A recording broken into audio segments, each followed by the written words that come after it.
ईस्वी 1180 में केवल 14 वर्ष की आयु में राजा पृथ्वीराज चौहान ने राज्य के समस्त अधिकार अपनी माता से अपने हाथों में ले लिए तथा राज्य के समस्त उच्च पदों पर नियुक्त अपनी माता के विश्वस्त मंत्रियों एवं अधिकारियों को हटाकर अपने विश्वास के मंत्रियों एवं अधिकारियों को नियुक्त कर दिया। संभवतः माता के संरक्षण का समय लगभग 2 वर्ष से भी कम रहा।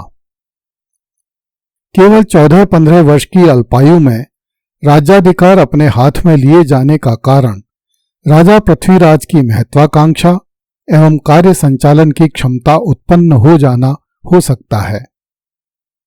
यह सब इतनी जल्दी हुआ कि इतिहासकारों ने भी इस पर आश्चर्य व्यक्त किया है। राजा पृथ्वीराज चौहान ने अपने पिता एवं अपनी माता के शासनकाल में प्रधानमंत्री पद पर कार्य कर रहे कदम्बवास अथवा कैमास दहिया की शक्ति को कम कर दिया तथा उसके स्थान पर अपने मंत्री प्रताप सिंह को अधिकार संपन्न बना दिया। संभवतः पृथ्वीराज ने पुराने प्रधानमंत्री कदम्बवास की शक्ति को अपनी महत्वाकांक्षाओं के मार्ग की बाधा समझकर उसे महत्वहीन कर दिया तथा राज्य में अनेक विश्वस्त अधिकारियों की नियुक्ति की, जिनमें प्रताप सिंह विशेष रूप से उल्लेखनीय था।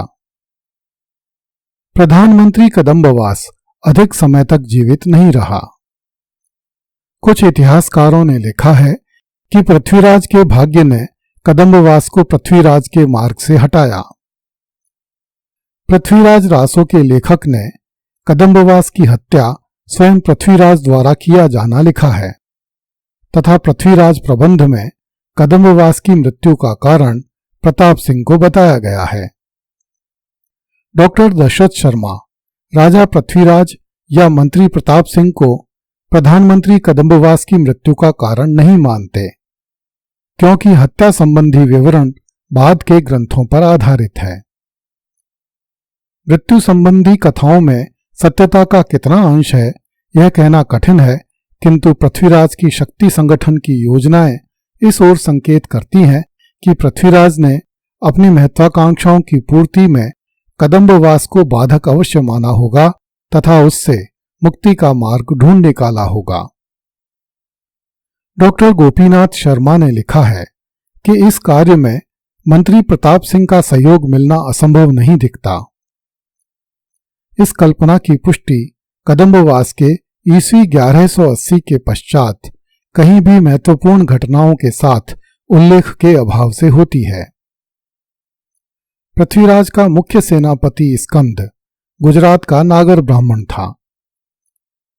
पृथ्वीराज के अन्य सेनापतियों में भुवनीकमल, जो कि राजा पृथ्वीराज के नाना का भाई था, उदयराज, उदग, कतिया, गोविंद तथा गोपाल सिंह चौहान आदि सम्मिलित थे। प्रधानमंत्री कदम्बवास की मृत्यु के बाद पंडित पद्मनाभ को प्रधानमंत्री बनाया गया।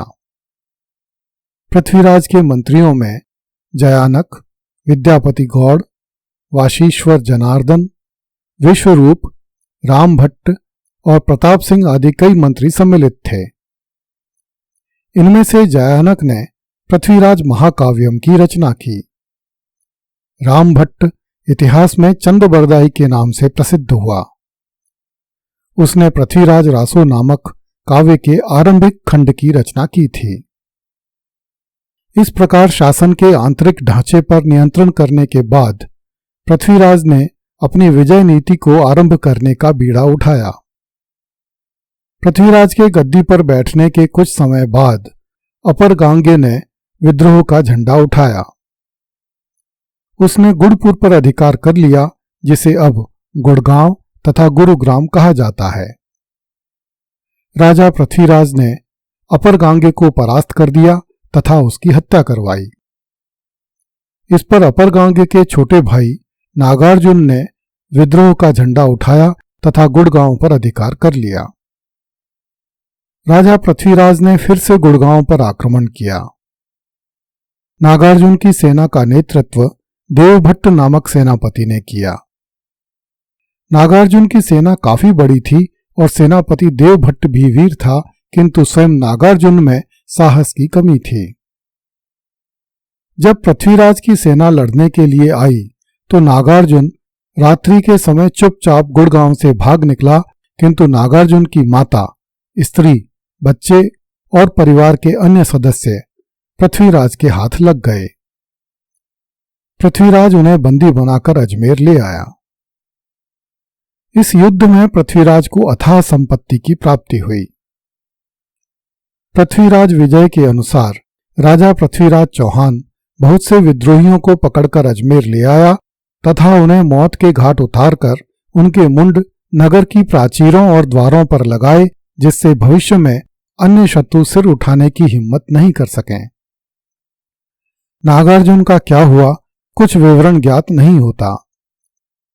अबुल फजल ने आईने अकबरी में नागार्जुन का नाम नागदेव लिखा है। पृथ्वीराज रासो में नागार्जुन का वर्णन नहीं किया गया है। इससे सिद्ध होता है कि अबुल फजल को नागार्जुन का उल्लेख किसी अन्य ग्रंथ से मिला होगा। उस काल में पृथ्वीराज चौहान के राज्य के उत्तरी भाग में मथुरा, भरतपुर तथा अलवर के निकट भंडानक नामक जाति रहती थी। भंडानकों को कुछ ग्रंथों में भदानक लिखा गया है। आजकल इस पूरे प्रदेश में मेवों का बाहुल्य है। पृथ्वीराज चौहान के ताऊ विग्रहराज चतुर्थ ने भंडानकों को अपने अधीन किया था, किंतु उसे विशेष सफलता नहीं मिली थी। जिस समय विग्रहराज चतुर्थ के पुत्र नागार्जुन ने पृथ्वीराज चौहान के विरुद्ध विद्रोह किया, उस समय भंडानकों ने नागार्जुन का साथ दिया था। इसलिए राजा पृथ्वीराज ने भंडानकों को दंडित करने का निर्णय लिया। चूंकि भंडानकों की संख्या बहुत अधिक थी और वे एक लड़ाका समुदाय के रूप में निवास करते थे, इसलिए पृथ्वीराज चौहान ने इस युद्ध यात्रा के लिए काफी तैयारी की। वर्तमान समय में अजमेर रींगस रेल लाइन पर स्थित नारायण रेलवे स्टेशन के निकट पृथ्वीराज का शिविर लगाया गया। ईस्वी 1182 के लगभग पृथ्वीराज चौहान दिग्विजय के लिए निकला। उसने भंडानकों पर आक्रमण किया तथा उनकी बस्तियां घेर लीं। बहुत से भंडानक मारे गए और बहुत से उत्तर दिशा की ओर भाग गए। इस आक्रमण का वर्णन समकालिक जैन लेखक जिनपति सूरी ने किया है। खतरगच्छ पट्टावली में लिखा है कि राजा पृथ्वीराज चौहान ने भंडानकों की हाथियों की सेना को पकड़ लिया। इस आक्रमण के बाद भंडानकों की शक्ति सदा के लिए क्षीण हो गई। इसके बाद से इतिहास में भंडानक जाति का कोई उल्लेख नहीं मिलता है। भंडानकों के प्रबल दमन का परिणाम यह हुआ कि पृथ्वीराज के राज्य की दो धुरियां अजमेर तथा दिल्ली एक राजनीतिक सूत्र में बंध गईं। अब चौहान राज्य का स्वरूप एक साम्राज्य जैसा हो गया। अगली कड़ी में देखिए 16 रानियां थीं सम्राट पृथ्वीराज चौहान की।